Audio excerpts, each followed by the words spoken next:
इस रात्रिकालीन कक्षा के अंदर ऋषि के महत्वपूर्ण ग्रंथ सत्यार्थ प्रकाश का स्वाध्याय हम कर रहे थे, और उसी क्रम में हमारा जो अब चल रहा है वह द्वितीय समोल्लास में मेरे पास जो ग्रंथ है उसका पृष्ठ संख्या 32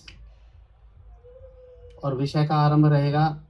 वहाँ पर एक प्रश्न है, क्या जो यह जन्म पत्र है सो निष्फल है? यहाँ से आरंभ रहेगा। अभी तक क्योंकि द्वितीय समोल्लास शिक्षा के आरंभिक काल से संबंधित है, और यहाँ पर ऋषि ने पहले जन्म के बारे में, अर्थात माता पिता के कुछ कर्तव्य के संतान के जन्म से पहले उसकी तैयारी, फिर जन्म, उसके बाद माता का जो कर्तव्य कर्म है, क्योंकि संतान सबसे पहले माता के संपर्क में रहती है, तो वहाँ पर माता बच्चे का लालन पालन कैसे करे, और उसमें जो विषय लिया गया, शिक्षा का विषय लिया गया कि माता सर्वप्रथम क्या शिक्षा करे, अर्थात जब बोलने लगे तो उत्तम उच्चारण बच्चे का बन पाए, उसका विधान किया है। उसके बाद बच्चे का आचार व्यवहार अन्यों के प्रति किस प्रकार का होना चाहिए, माता उसको भी सिखलावे। और अनेक प्रकार के बच्चों के अंदर अनेक प्रकार के दुर्गुण आदि आ जाते हैं, या उसके व्यवहार में जो कमी रहती है उसको भी ठीक करने के लिए, या वो ना आने पाए उसके लिए लिखा है। जैसे ऋषि ने लिखा, व्यर्थ क्रीड़ा, रोदन, हास्य, लड़ाई, हर्ष, शोक, किसी पदार्थ में लोलुपता, ईर्ष्या आदि और द्वेष आदि ना करे। तो इस सब की व्यवस्था माता करे। और कहते हैं सदा सत्य भाषण, शौर्य, धैर्य, प्रसन्न, वंदन आदि गुणों की प्राप्ति जिस प्रकार हो करावे। उसके बाद अपनी मातृभाषा आदि के बारे में लिखा है, उसका ज्ञान कराए, उसके अक्षरों का, वाक्य और शब्दों का निर्माण, और फिर देशीय भाषाओं के निर्माण की, देसी भाषाओं के भी विद्या माता प्राप्त करा दे। उसके बाद एक बात और लिखी जो बड़ी महत्वपूर्ण है इसके साथ साथ, कि वो सब भी सिखला दे जो संसार के अंदर या समाज के अंदर अनेक प्रकार की भ्रांतियां या अनेक प्रकार के असत्य मिथ्या ज्ञान जो प्रचलित है, उनको भी पहले से ही बच्चे को बता दे कि समाज में क्या क्या गलत है जिसको नहीं मानना है। और उसमें विशेष कहा भूत प्रेत आदि, क्योंकि सबसे ज्यादा हानि इन्हीं से होती है। बच्चा जब समाज के संपर्क में आता है तो बहुत कुछ उल्टा सीधा सीख लेता है, जिसको फिर हटाना बड़ा मुश्किल हो जाता है। साथ साथ ऋषि ने फिर उसकी भी चर्चा की है कि अनेक प्रकार के ढोंग पाखंड आदि जो समाज में प्रचलित हैं, भूत प्रेत डाकनी शाकनी पिशाच आदि के नाम से, उनके द्वारा होने वाली हानि के बारे में उसकी भी चर्चा ऋषि ने यहाँ पर की। उसके बाद एक ये ज्योतिषाचार्य बड़े चलते हैं, उनकी भी चर्चा की कि ये सारा क्या है, ये भी ढोंग पाखंड और स्वार्थी व्यक्ति हैं जो अपने जाल में फंसाते हैं, और उसका उद्देश्य केवल एक ही है कि उन लोगों से धन का हरण करना। तो कहते इन के चक्कर में हमारी संतान ना पढ़ने पावे।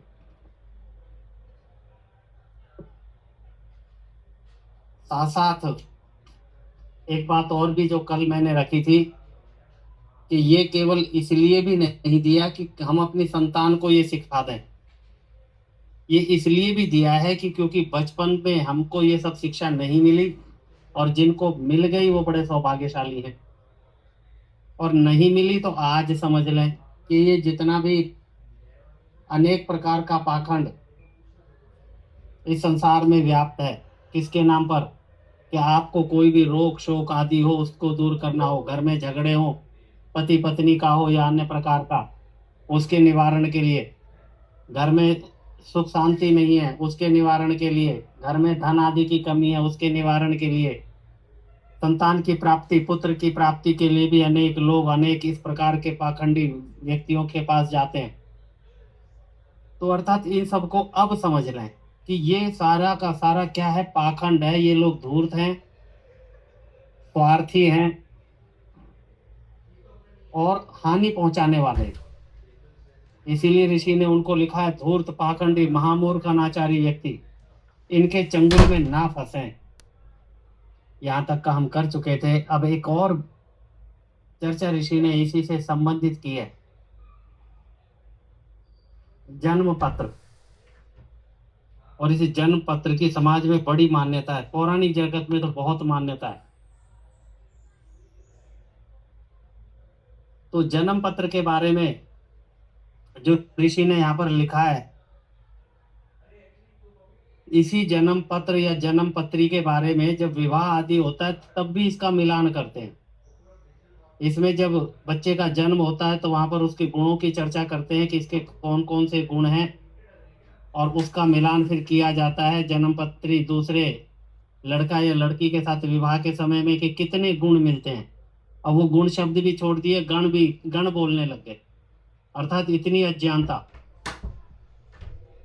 तो वो है क्या, उसके बारे में ऋषि ने यहाँ पर विशेष लिखा है, क्योंकि ये बड़ा हानिकारक है। आज भी इस पढ़े लिखे समाज के अंदर, चाहे हमने कितनी डिग्रियां प्राप्त कर ली, कितनी योग्यता बना ली, फिर भी इनके जाल से निकलना अभी भी बड़ा मुश्किल हो रहा है। पर इसके लिए दृढ़ संकल्प और विद्या की आवश्यकता है, और वो हम सब के अंदर होनी चाहिए। आज भी बच्चों के बड़े अच्छे अच्छे रिश्ते केवल इस बात से कि उनकी जन्म पत्री में गुण नहीं मिल रहे इसलिए छूट जाते हैं। और जबकि जो व्यक्ति इन जन्म पत्रियों का बढ़िया मिलान कराते हैं, पैसा खर्च करते हैं, और उसके बाद भी उनके गृहस्थ में सुख में कहीं कमी आती है, और यहाँ तक भी होता है कि तलाक या डाइवोर्स करवाना पड़ता है या करना पड़ता है कितने ही गुण मिलाने के बाद भी, फिर पंडित जी को कोई दोष नहीं देता। पर विचार करें ये है क्या, उसी को ऋषि ने यहाँ पर लिखा है। तो प्रश्नकर्ता एक बात कहता है कि क्या जो यह जन्म पत्र है सो निष्फल है? ऋषि एक ही शब्द में इसका उत्तर दे देते हैं, कहते हैं हाँ। अर्थात इस बात में कोई संशय नहीं है कि ये निष्फल है, निश्चित रूप से निष्फल है। अर्थात इसका कोई लाभ नहीं है, इसका कोई आधार भी नहीं है। और ये बनाया किस लिए जाता है उसकी चर्चा यहां पर कर दी ताकि हम सब लोग समझ जाएं। कहते हुए जन्म पत्र नहीं, किंतु उसका नाम शोक पत्र रखना चाहिए, क्योंकि जिस कार्य से जो चीज रहती है नाम उसी के अनुसार रखा जाता है। अर्थात इस जन्म पत्र में और तो कुछ लिखा नहीं, पर हाँ बनने के बाद परिवार शोक में डूब जाता है। उसका आप ऋषि ने यहाँ पर लिखा है कि वहां पर ये पंडित लोग करते क्या है। कहते क्योंकि जब संतान का जन्म होता है तो सबको आनंद होता है, परंतु वह आनंद तब तक होता है जब तक जन्म पत्र बन के ग्रहों का फल ना सुने। जब पुरोहित, अब यहाँ पर पुरोहित शब्द है, परंतु वास्तव में जो व्यक्ति ये जन्म पत्र बनाते हैं वो पुरोहित नहीं है। पुरोहित होता है जो अपने यजमान का हित चाहता है। और ये क्या करते हैं, ये अपने यजमान का अहित करते हैं। और किस प्रकार करते हैं, यहाँ पर लिखा है, नाम पुरोहित रखते हैं और हित करते नहीं, अर्थात उसको हानि पहुंचाने वाले होते हैं। पुरोहित जन्म पत्र बनाने को कहता है, तब उसके माता पिता पुरोहित से कहते हैं, महाराज आप बहुत सा अच्छा जन्म पत्र बनाइए, जो धनाढ्य हो तो बहुत सी लाल पीली रेखाओं से चित्र विचित्र, और निर्धन हो तो साधारण रीति से जन्म पत्र बना के सुनाने को आता है। अर्थात जन्म पत्र में भी भिन्नता है। किसके आधार पर? धन के आधार पर। क्योंकि सामने वाला जो अपने आप को पुरोहित कह रहा है, पंडित कह रहा है, उसका कोई लेना देना किसी चीज से नहीं है, केवल उसको धन चाहिए। जहाँ पैसा ज्यादा दिखता है वहां पर उसको ऐसा करके देता है कि उसने बहुत बढ़िया चीज बना के दी है।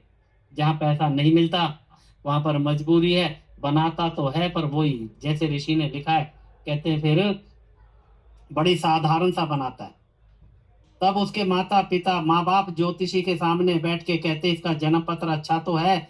ज्योतिषी कहता है जो है सुना देता हूं। जो है सुना देता हूँ क्यों कहता है?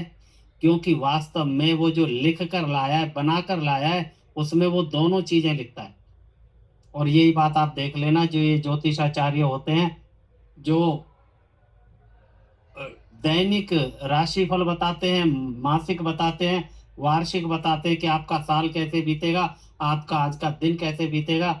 अगर आप उनको जो वो बताते हैं उस पर अगर थोड़ा सा विचार करके देखें और उनके शब्दों का यदि उन्होंने जो प्रयोग किए हैं उस पे थोड़ा सा विचार कर लें, तो समझ में आ जाएगा कि ये लोग करते क्या हैं। हरिंदर जी कुछ कहना चाह रहे हैं क्या? हैंड रेज किया है।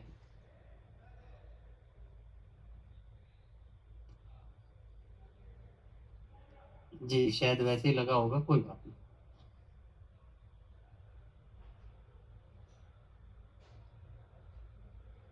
तो अर्थात अब ये ज्योतिषाचार्य अर्थात जो ये पुरोहित है, ये पंडित है, ये किस प्रकार का जन्म पत्र बनाता है? इसने लिखा है, कहते जो है सुना देता हूं, इसके जन्म ग्रह बहुत अच्छे हैं, मित्र ग्रह भी बहुत अच्छे हैं, जिनका फल धनाढ्य, प्रतिष्ठावान, जिस सभा में जा बैठेगा वो सबके ऊपर इसका तेज पड़ेगा, शरीर से आरोग्य राज्यमानी होगा। अर्थात कहां तक पहुंचा दिया? राज्य का अधिकारी अर्थात मंत्री बनेगा, हो सकता है मुख्यमंत्री भी बन जाए और प्रधानमंत्री भी बन जाए। इसको कहते हैं राज्यमानी होना, अर्थात राज्य में हिस्सा होना। और बाकी तो शरीर का और प्रतिष्ठा का लिख ही दिया। तो कहते इत्यादि बातें सुन के पिता आदि बोलते हैं, वाह वाह जोशी जी, आप बहुत अच्छे हैं। ज्योतिषी जी समझते हैं इन बातों से कार्य सिद्ध नहीं होता। अर्थात जो अच्छा अच्छा लिख दिया, इससे कुछ होने वाला नहीं है। क्या नहीं होने वाला? अर्थात जो जिसके लिए वो आया था, अर्थात धन चाहिए। अब बढ़िया बढ़िया लिख दिया तो धन कुछ ज्यादा मिलने वाला नहीं है। 200 400 500 1000 2000 मिल जाएंगे, पर पंडित जी का ध्यान कहीं और है। तब ज्योतिषी बोलता है ये ग्रह तो बहुत अच्छे हैं, परंतु ये ग्रह क्रूर हैं। अर्थात फलाने फलाने ग्रह के योग से 8 वर्ष में इसका मृत्यु योग है। यहां पर ही थोड़ा सा विचार करें कि अगर 8 वर्ष में किसी बच्चे का मृत्यु योग है तो राजयोग कहां से आ गया जो ऊपर के ग्रह में लिखा है?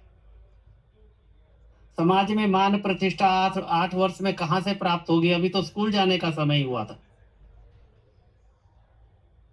अर्थात जितना भी ऊपर लिखा है कि इसका स्वास्थ्य बड़ा अच्छा है, बड़ा सुंदर है और प्रतिष्ठावान रहेगा, और कहते हैं धनाढ्य रहेगा, कौन सा धन 8 वर्ष में प्राप्त होगा? क्योंकि मृत्यु योग तो 8 वर्ष में हो गया। परंतु हम लोग विचार ही नहीं करते, सोचते हैं पंडित जी ने लिखा है, बहुत बढ़िया लिखा है। अर्थात वो लिखा है जो पंक्ति ऊपर आई थी कि जो है सुना देता हूं। तो अर्थात इसमें वो दोनों बातों का मिश्रण करता है, बढ़िया बढ़िया भी लिखता है, फिर अंतिम में कुछ ऐसा लिखता है जिससे लोगों को चिंता बढ़ जाती है। तो कहते इसको सुन के माता पिता पुत्र के जन्म के आनंद को छोड़ मृत शोक सागर में डूबकर ज्योतिषी से कहते महाराज जी अब हम क्या करें? बस इसी के लिए जोशी ने ये जन्म पत्र बनाया था, अर्थात जिसकी ऊपर चर्चा वहां पर हुई थी। जो ऋषि ने कहा है कि ये जन्म पत्र नहीं है, शोक पत्र है। जन्म पत्र होता तो बच्चे के गुण आदि, बच्चे की किन तिथियों में, किस नक्षत्र में उसका जन्म हुआ है, उसकी चर्चा करता, शारीरिक स्थिति की चर्चा करता, तो जन्म पत्र था। और तो शोक पत्र है, अर्थात इसको पढ़ते ही पहली बार में ही पूरा परिवार शोक में डूब जाता है। जब पूछा कि अब क्या करें, तब ज्योतिषी कहते हैं उपाय करो। बस यही वो बात है जिसके लिए यहाँ पर था कि ज्योतिषी जी ने एक समझा कि अच्छा अच्छा लिख दूंगा तो मेरा कार्य सिद्ध होने वाला नहीं, अब यहाँ पर सिद्धि की प्राप्त होगी। अर्थात केवल एक पंक्ति लिखने से सारा कुछ बदल गया। गृहस्थ पूछे क्या उपाय करें? ज्योतिषी जी प्रस्ताव करने लगते हैं, ऐसा ऐसा दान करो, ग्रह के मंत्र का जप कराओ, नित्य ब्राह्मणों को भोजन कराओ, तो अनुमान है, ये शब्द का प्रयोग करते हैं ये, अर्थात मृत्यु योग तो बना रहेगा, पर आप इतना दान करोगे, इतना सब कुछ करोगे, ब्राह्मणों को भोजन कराओगे, इसका जाप कराओगे, इतना पैसा खर्च करोगे, तो अनुमान है कि नव ग्रहों के विघ्न हट जाएंगे। और अनुमान शब्द इसलिए कि जो मर जाएगा तो कहेंगे हम क्या करें, परमेश्वर के ऊपर कोई नहीं, और हमने तो बहुत सा यत्न किया और तुमने कराया, उसके कर्म ही ऐसे थे। और जो बच जाए तो कहते हैं देखो हमारे मंत्र देवता ब्राह्मणों की कैसी शक्ति। क्योंकि व्यक्ति के जीवन में दो ही बात होंगी, या तो जी जाएगा या मर जाएगा। जी गया तब भी पंडित जी की बात सही, और मर गया तब भी पंडित जी की बात सही। अर्थात जैसे मुहावरा प्रयोग करते हैं, बोला चित्त भी मेरी पट्ट भी मेरी, क्योंकि इसके अलावा तीसरी तो कोई स्थिति बनती ही नहीं। तुम्हारे लड़के को बचा दिया, यहाँ तो यह बात होनी चाहिए थी। ऋषि कहते हैं ये जो सब कुछ हुआ था ऐसा नहीं, क्या होना चाहिए था? ऋषि कहते हैं होना तो ये चाहिए था, पर ये कब होगा? जो ऋषि ने आगे लिखा है, जब हम सब लोग विद्या को जानते हो, हम सब लोग इन छली कपटी व्यक्तियों के उद्देश्य को जानते हो कि ये करना क्या चाह रहे हैं, ये है क्या, जन्म पत्र है क्या, किस लिए बनाया जाता है। ऋषि इसके बारे में लिखेंगे, जन्म पत्र के बारे में। वास्तव में बनता था, पर ऐसा नहीं जैसा यहाँ पर बनाया है। ये बड़ा महत्वपूर्ण ग्रंथ, बड़े महत्वपूर्ण ये पत्र बनाया जाता है, जो जीवन पर्यंत काम में आता है। परंतु जैसा ये पंडित जी ने यहाँ पर बनाया, ऐसा नहीं।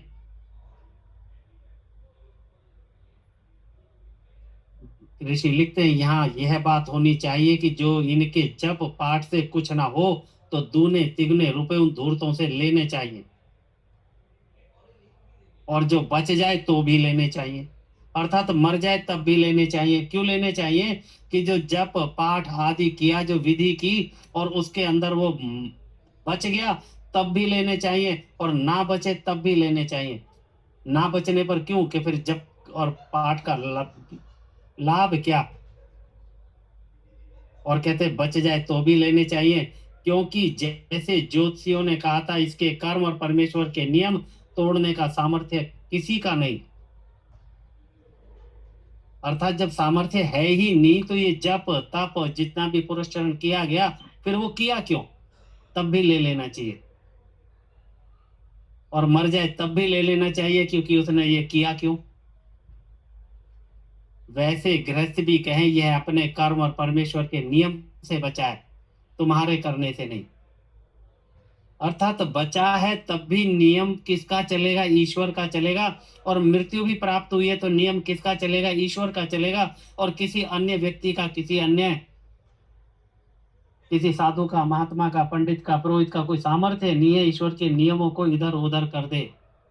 ईश्वर के नियम अटल हैं, किसी व्यक्ति का सामर्थ्य नहीं होता। परंतु जितना भी ये चलता है, जितने भी मतांतर बने हुए, केवल केवल ऐसा नहीं भारत में, ये पूरे संसार के अंदर जितने मतांतर हैं, उन्होंने सबने अपनी ऐसी व्यवस्था कर रखी है। अर्थात अपने अनुयायियों को इस प्रकार से ऐसा बहकाते हैं, फंसाते हैं, जाल में फंसाते हैं कि उनसे धन का हरण करते हैं, और इस तरह की बातें किसी न किसी रूप में उनसे की जाती हैं। किसी भी मत को उठाकर देख लो, जबकि सिद्धांत क्या है? अर्थात ईश्वर इस सृष्टि को बनाने वाला है, ईश्वर इस सृष्टि को चलाने वाला है। जितनी भी संसार में व्यवस्था है ईश्वर की है, और ईश्वर के नियम अटल होते हैं, किसी अन्य व्यक्ति का सामर्थ्य नहीं। तो फिर ये कहाँ पर उनके पाप क्षमा करा देते हैं, या जीवन मृत्यु को बदल देते हैं। अर्थात यदि मृत्यु आनी हो तो वो भी टल जाए, और इतना सामर्थ्य अपना बताते हैं। उसी के लिए ऋषि कहते हैं, कहते गृहस्थ को भी यही कहना चाहिए कि यह अपने कर्म और परमेश्वर के नियम से बचा है, तुम्हारे करने से नहीं। और आगे लिखा, तीसरे गुरु आदि भी पुण्य दान करा के आप ले लेते हैं। ये तीसरा, अर्थात दूसरा था ये ज्योतिषाचार्य, और तीसरे जो गुरु आदि बनते हैं, आजकल लगभग लगभग सभी ने गुरु बना रखे। दूर दूर तक के लोग गुरुओं के साथ व्यवहार रखते हैं। जी, निर्मला जी कुछ कहना चाह रहे हैं? नमस्ते जी। मैं ये पूछ रही थी कि जैसे इसमें भी है ना कि जो शिक्षा, इसके अंग जो बताए, शिक्षा, कल्प, निरुक्त, और उसमें ज्योतिष भी है, तो ज्योतिष को किस तरह की गणना है? जो आर्य उसमें बताए हैं कि उसके क्या क्या वो है अपना वैदिक साहित्य में ग्रंथ। जी बता तो देता हूँ। वो जो ज्योतिष है वो इससे डिफरेंट है, वो किस चीज का वो कराते हैं, मैं इससे अलग पूछ रही हूँ आपसे। धन्यवाद जी। जी मैं बता देता हूँ। कल चर्चा हुई थी कि जो ज्योतिष है, जो वेद का अंग है, वो गणित आदि पर आधारित जितने भी नक्षत्र आदि हैं उनकी गणना करने वाला ज्योतिष है, और वो ठीक है। परंतु जो फलित ज्योतिष है, अर्थात ग्रहों का प्रभाव हम सबके जीवन पर पड़ता है, अर्थात हमारा रहन सहन खान पान या हानि लाभ इन ग्रहों के आधार पर होता है, इसको कहा जाता है फलित ज्योतिष। इस फलित ज्योतिष की बात यहाँ ऋषि कर रहे हैं। गणित ज्योतिष बिल्कुल ठीक है, ऋषि ने लिखा है वहां इसके पिछले धन्यवाद पृष्ठ के ऊपर धन्यवाद जी। कि अर्थात अंक बीच रेखा गणित विद्या है वह सब सच्ची, और फल की लीला झूठी है।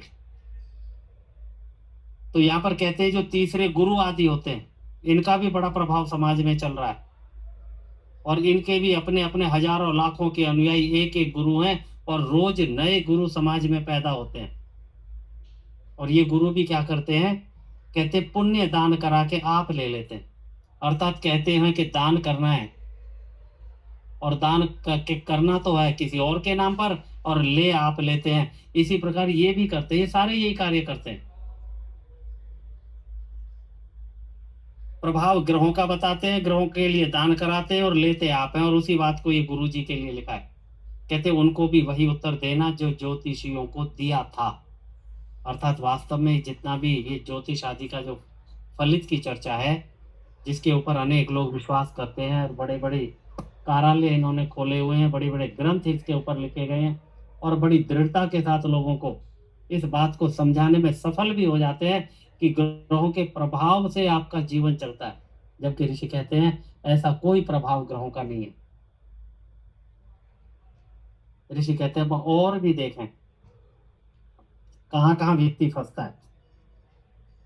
कई बार तो एक व्यक्ति कई जगह फंसता है, और कई बार लोग अलग अलग जगह फंसते हैं। कहते हैं अब रह गई शीतला, तंत्र मंत्र यंत्र आदि, इसका भी बड़ा प्रचार प्रसार है। अनेक प्रकार के तांत्रिक लोग पता नहीं क्या क्या विधान करते हैं, किसी को मरवाना हो, पिटवाना हो, यहाँ से संसार से उठवाना हो, ये कुछ भी करने को तैयार कर देते हैं। घर की सुख शांति आदि हो, धन की कमी हो, संतान ना होती हो, या अन्य प्रेम आदि विवाहों में अगर निष्फलता हो जाए, अर्थात कोई भी ऐसा कार्य नहीं जिसको ये ना कर पाते हो, उन्हीं के बारे में लिखा है। कहते ये भी ऐसे ही ढोंग मचाते हैं। कोई कहता है कि जो हम मंत्र पढ़ के डोरा व यंत्र बना देवे तो हमारे देवता और पीर उस मंत्र यंत्र के प्रताप से उसको कोई विघ्न नहीं होने देते। उनको भी वही उत्तर देना चाहिए, क्या तुम मृत्यु परमेश्वर के नियम और कर्म फल से बचा सकोगे? ये बड़ी महत्वपूर्ण पंक्ति है। अर्थात परमेश्वर के नियम अटल हैं, किसी का सामर्थ्य नहीं है कि इसमें थोड़ा सा भी कहीं कम या ज्यादा कर दें, क्योंकि ये सारी व्यवस्था ईश्वर की है। हमारे शरीर ईश्वर के बने हैं, जीव जंतु प्राणियों के शरीर ईश्वर के बनाए हुए हैं, और नियम भी उसी के चलते हैं, और न्याय व्यवस्था भी उसी की चलती है। किसी अन्य का कोई हस्तक्षेप नहीं होता। दूसरा लिखा है मृत्यु। मृत्यु किसी के हाथ में नहीं है। और कर्म फल जो परमात्मा का न्याय व्यवस्था है, उसको भी कोई नहीं तोड़ सकता, कोई परिवर्तन नहीं कर सकता। अर्थात यदि पुण्य किया है तो पुण्य का फल मिलेगा, पाप किया है तो उसका पाप का मिलेगा। पापों का क्षमा ईश्वर की न्याय व्यवस्था में लेश मात्र भी नहीं है। परंतु इन लोगों ने ऐसी ऐसी व्यवस्थाएं बना रखी है जिनके चक्कर में ये सब लोग फंस जाते हैं। उसी के लिए ऋषि ने लिखा है, क्या तुम मृत्यु परमेश्वर के नियम और कर्म फल से बचा सकोगे? अर्थात मृत्यु से भी अगर आप बचा सकोगे, क्योंकि ये अभी पीछे जो चर्चा थी कि वहां पर उसमें लिख दिया कि बच्चे का 8 वर्ष के अंदर मृत्यु योग है, यदि आप कोई पाठ पूजा आदि कराओगे तो बच सकता है। तो उसी के लिखा है कि मृत्यु से व्यक्ति को क्या बचा सकने का सामर्थ्य आप लोगों में है। ऋषि कहते हैं तुम्हारे इस प्रकार के करने से भी कितने ही लड़के मर जाते हैं, पर हम तो विचार ही नहीं करते और सोचते हैं कि इनके अंदर तो वास्तव में बड़ी शक्ति है, बड़ा सामर्थ्य है। ये मंत्र तंत्र जप और अनेक प्रकार के कार्य जो करते हैं, और ऋषि यहाँ पर लिखते हैं कि उनके करने और कराने पर भी बहुत से बच्चे मर जाते हैं। और एक बात और बड़ी महत्वपूर्ण लिखी है, कहते और तुम्हारे घर में भी मर जाते हैं। बोला तुम दूसरों का इलाज करते हुए घूमते हो, तुम्हारे घर के अंदर भी असामयिक मृत्यु हो जाती है, रोग शोक से हो जाती है, दुर्घटना से हो जाती है, अन्य कारणों से होती है। अपने तो तुम रोक नहीं पाते, दूसरों का कैसे रोकोगे? अर्थात ये मृत्यु तो आनी है, नहीं रोक सकते। और क्या तुम मरण से बच सकोगे? कहते तुम्हारे घर में मृत्यु हो जाती है और तुम्हारी अपनी भी मृत्यु होनी है। अगर तुम्हारा इतना सामर्थ्य, इतनी शक्ति, इतने गंडे ताबीज आदि और जो भी यहाँ पर लिखा है मंत्र यंत्र आदि, अगर मृत्यु से बचा सकते होते तो क्या तुम मृत्यु से बच जाओगे? अर्थात वास्तव में विचार करने की बात है कि हमें इन लोगों के चक्कर में नहीं फंसना चाहिए। कहते तब वे कुछ भी नहीं कह सकते, वे धूर्त जान लेते हैं यहाँ हमारी दाल नहीं गलेगी। इससे इन सब मिथ्या व्यवहारों को छोड़कर, अर्थात इन सब बातों को जानकर समझकर विचार करके कि ये संसार में चल क्या रहा है, ये धूर्त पाखंडी अनाचारी स्वार्थी लोग किस प्रकार से हम लोगों को बहकाने में लगे हुए हैं, इन सब चीजों को जानकर बड़ी दृढ़ता के साथ कहते क्या करें? इन मिथ्या व्यवहारों को छोड़ दें, छोड़कर और क्या करें? धार्मिक सब देश के उपकार करता, निष्कपटता से सबको विद्या पढ़ाने वाले उत्तम विद्वान लोगों का प्रत्युपकार करना। अर्थात जो विद्वान लोग हैं, परोपकारी लोग हैं, आप्त पुरुष हैं, अगर किसी को रोग हो गया है तो डॉक्टर के पास जाना है। विद्वान है, वो जानता है इस विद्या को। या अन्य प्रकार की कोई परेशानी है तो जो विद्वान लोग हैं उनसे संपर्क लेना है, वो हमारे दुखों को दूर करने की विधि बता सकते हैं, क्योंकि वो इस सबको जानते हैं। उनके पास जाएं। और कौन से लोग? कहते जो धार्मिक हैं, सबका उपकार करने की इच्छा रखते हैं, निष्कपट हैं, निस्वार्थी हैं, और सबको विद्या पढ़ाने वाले उत्तम विद्वान लोग हैं, उनका प्रत्युपकार करना, अर्थात उनकी सेवा करना, उनका सहयोग करना, उनका मान सम्मान करना, जिसको ऋषि ने लिखा आप्त पुरुष। आप्त पुरुष जो विद्वान हैं, धार्मिक हैं, परोपकारी हैं, निस्वार्थी हैं, उन लोगों के संपर्क में रहना, उनकी सेवा करना, उनसे सहयोग लेना और उनका मान सम्मान करना। कहते जैसा वे जगत का उपकार करते हैं, इस काम को भी कभी ना छोड़ना चाहिए। अर्थात ये स्वार्थी धूर्त पाखंडी लोगों के संपर्क में ना आए। किसके संपर्क में रहें? कहते इन आप्त पुरुष विद्वानों के संपर्क में रहें, जो धार्मिक है, निस्वार्थी हैं, जो हमेशा हमारा सहयोग करते हैं। कहते और जितनी लीला, रसायन, मारण, मोहन, उच्चाटन, वशीकरण आदि करना कहते हैं, उनको भी महापामर समझना चाहिए।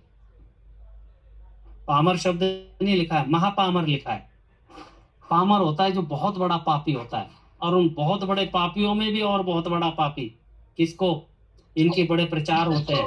जैसा मैं कल भी कह रहा था कि अनेक आप बोर्ड लगे हुए देखेंगे, अनेक पंफलेट बंटते हैं बस अड्डे और रेलवे स्टेशनों के ऊपर, इनका प्रचार प्रसार होता है कि ये गुरुजी इन विद्याओं में पारंगत हैं। कौन सी? उन्हीं का नाम ऋषि ने यहाँ पर लिख दिया, मारण, मोहन, उच्चाटन, वशीकरण आदि। और विशेषकर महिलाएं इसके अंदर फंस जाती हैं। इन सब से बचना चाहिए। इन पर विचार करके जो ऋषि ने यहाँ पर लिखा है, ये पूरी तरह से सत्य है, अर्थात उसमें कहीं पर भी कोई असत्यता नहीं है। अर्थात ये सारे स्वार्थी ढोंगी व्यक्ति हैं जो हम सबको फंसाते हैं, हमें हानि पहुंचाते हैं। और हानि भी ऋषि ने पीछे लिख दी थी कि अर्थात ये हमारे धन की हानि करते हैं, संतानों की दुर्दशा करते हैं, और मृत्यु तक भी हो जाती है। ये लोग हमारे सहयोगी नहीं है। अब ऋषि ने जो ये विशेष लिखा है, जिसकी चर्चा की है, ये जैसा मैं कह रहा था कि ये हमें भी बताने के लिए, और विषय चल रहा था कि बच्चों को शिक्षा कर दें, तो ये बातें बच्चों को बता देनी चाहिए। उसी के बारे में अगले अनुच्छेद के अंदर ऋषि लिखते हैं, कहते इत्यादि मिथ्या बातों का उपदेश बाल्य अवस्था में ही संतानों के हृदय में डाल दें। अर्थात ये सारा पाखंड जो आज समाज में चल रहा है, इसको बचपन में ही बता दें। ऐसा ना हो बच्चा कहीं किसी और की बातों में आकर इन सब चीजों पर विश्वास करना आरंभ कर दे, क्योंकि बच्चे का हृदय बड़ा कोमल होता है, उसे ज्ञान नहीं होता।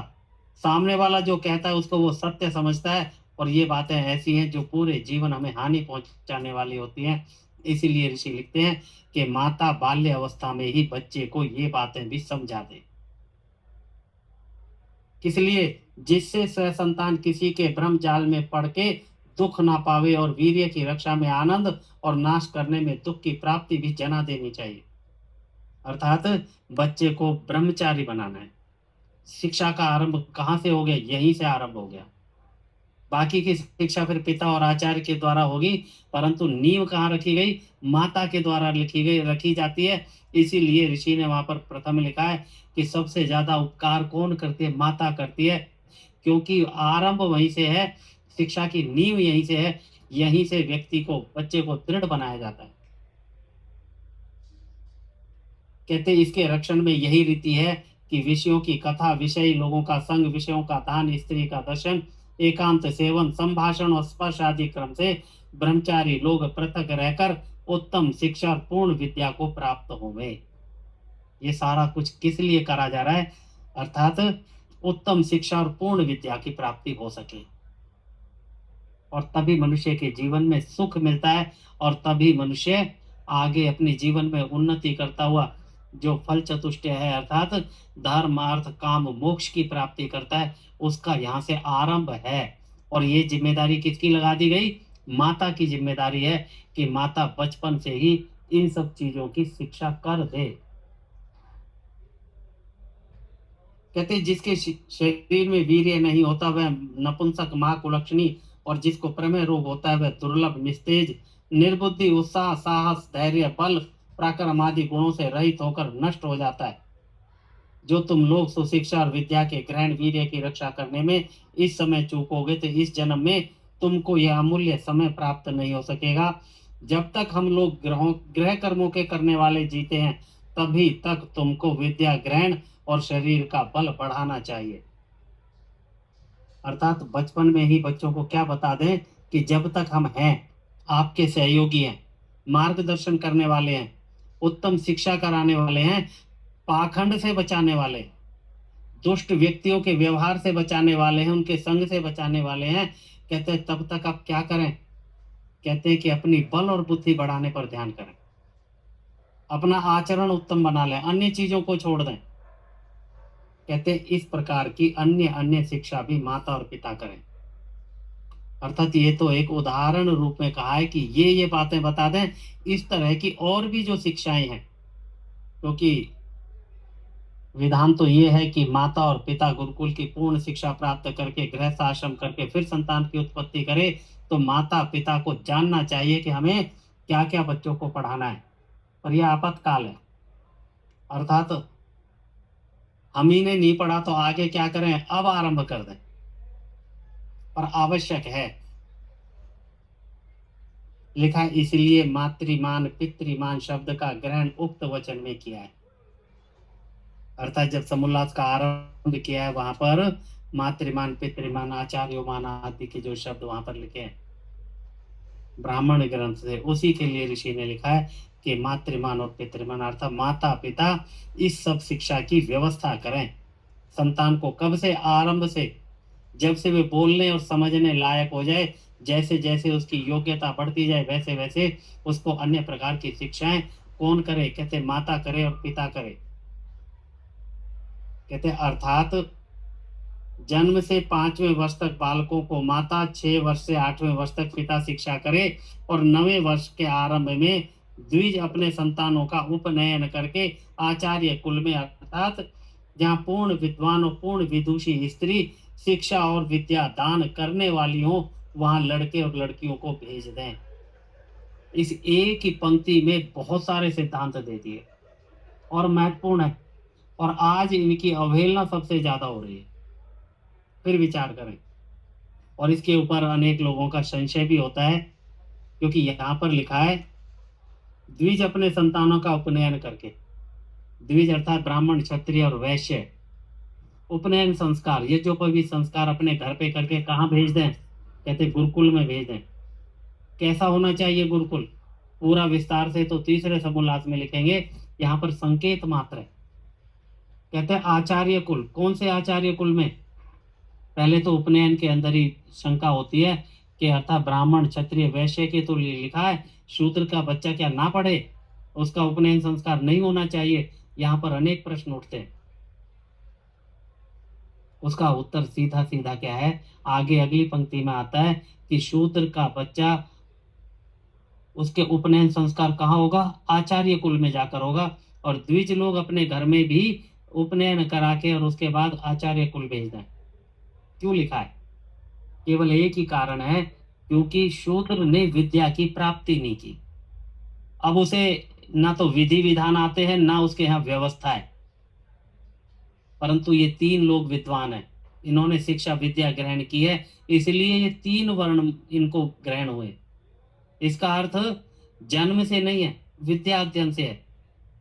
उन तीनों की योग्यता है, इसलिए उनको कहा अपने घर पे उपनयन संस्कार कर सकते हैं। यहाँ पर किसी प्रकार का भेदभाव नहीं है, यहाँ पर केवल योग्यता की बात है। और बच्चों को कहाँ भेज दें? कहते ऐसे आचार्य कुल पे भेज दें जहां पर पूर्ण विद्वान लिखा है। विद्वान और विदुषी अर्थात लड़का हो तो कहाँ पर? लड़कों के गुरुकुल में, और लड़की हो तो लड़कियों के गुरुकुल में भेजें। जो को एजुकेशन का ये जो भयंकर जो ये व्यवस्था आज बनी हुई है, सबसे बड़ा नाश का कारण है। और हम सब दुखी भी हैं, परंतु कभी इस पर विचार भी नहीं करते। इसीलिए लिखा है। और वो कैसे होने चाहिए? कहते शिक्षा और विद्या दान करने वाली हो। इसी से एक बात समझ में आती है कि आज सबसे ज्यादा परेशानी, सबसे ज्यादा व्यक्ति दुखी होता है तो किससे होता है? दो चीजों से होता है, अर्थात या तो पढ़ाई के खर्च से या दवाई के खर्च से। और यहाँ पर लिखा है कि क्या है वहां पर? विद्या दान है, विद्या का विक्रय नहीं है। अर्थात शिक्षा कैसे होती है? निःशुल्क होनी चाहिए। और उसकी व्यवस्था कौन करेगा? या तो समाज करेगा या राजा करेगा। परंतु किसी भी प्रकार की फीस की व्यवस्था हमारे यहाँ पर नहीं थी, इसलिए विद्या अध्ययन सबके लिए आवश्यक था। आएगा तीसरे समोल्लास में, तब वहां पर चर्चा करेंगे। कहते और शूद्र आदि वर्ण उपनयन किए बिना विद्या अभ्यास के लिए गुरुकुल में भेज दें। यहाँ पर केवल शूद्र को इसलिए लिखा है कि उसकी योग्यता और उसके पास व्यवस्था नहीं होती, इसलिए उपनयन वहां पर हो जाएगा। परंतु एक भी बच्चा, तीसरे समोल्लास में इस बात की चर्चा रहेगी, एक भी बालक, एक भी बच्चा बिना विद्या प्राप्त किए नहीं रहना चाहिए। और यदि किसी माँ बाप के कारण रहता है तो वहां लिखते हैं दंडनीय अपराध है, छोटा अपराध नहीं है। तो अर्थात प्रत्येक बच्चा अपनी आयु के अनुसार उसको विद्या अध्ययन के लिए भेजना राज्य नियमों के अनुसार आवश्यक है, भेजना ही चाहिए। उसके बाद एक और विषय लिया है, केवल उसको थोड़ा सा पढ़ देते हैं 1 मिनट के लिए। कहते उन्हीं के संतान विद्वान, सभ्य, सुशिक्षित होते हैं जो पढ़ाने में संतानों का लाड़न कभी नहीं करते, किंतु ताड़ना ही करते हैं। और इसमें व्याकरण महाभाष्य का प्रमाण है। व्याकरण महाभाष्य का यहाँ पर एक श्लोक लिखा है, सामृत्य ही पाणिभिर गणन्ति गुरुवो न विशोक्षित ही लालना श्रेणो दोषास्तारणा श्रेणो गुणः।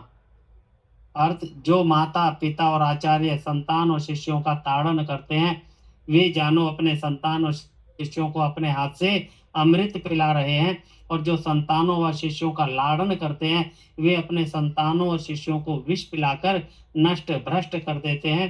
क्योंकि लाड़न से संतान और शिष्य दोषयुक्त और ताड़ना से गुण युक्त होते हैं। और संतान और शिष्य लोग भी ताड़ना से प्रसन्न और लाड़न से अप्रसन्न सदा रहा करें। परंतु साथ में एक और शर्त यहाँ पर लगाई है, माता पिता तथा अध्यापक लोग ईर्ष्या द्वेष से ताड़न ना करें, किंतु ऊपर से भय प्रदान और भीतर से कृपा दृष्टि रखें। इसके बारे में चर्चा कल की कक्षा में रखेंगे। आज के पाठ का यहीं पर विराम करते हैं। आप सभी का बहुत बहुत धन्यवाद। और मंत्र पाठ के बाद आप लोगों के कोई प्रश्न और कोई शंका हो, विचार हो तो आप रख सकते हैं। पहले आज के पाठ से संबंधित जिनके प्रश्न हो वो रखें, बाकी उसके बाद फिर आप सभी का स्वागत है। आप किसी अन्य विषय पर भी चर्चा कर सकते हैं। मंत्र पाठ। ओम विश्वामित्रेव सवितर्दुरितानि परासुव यद्भद्रं तन्नःसुव। ओम शांति शांति शांति। सभी को नमस्ते जी। सभी का बहुत बहुत धन्यवाद। आज से पाठ से धन्यवाद आचार्य जी। जी। नमस्ते आचार्य जी। आचार्य जी। जी।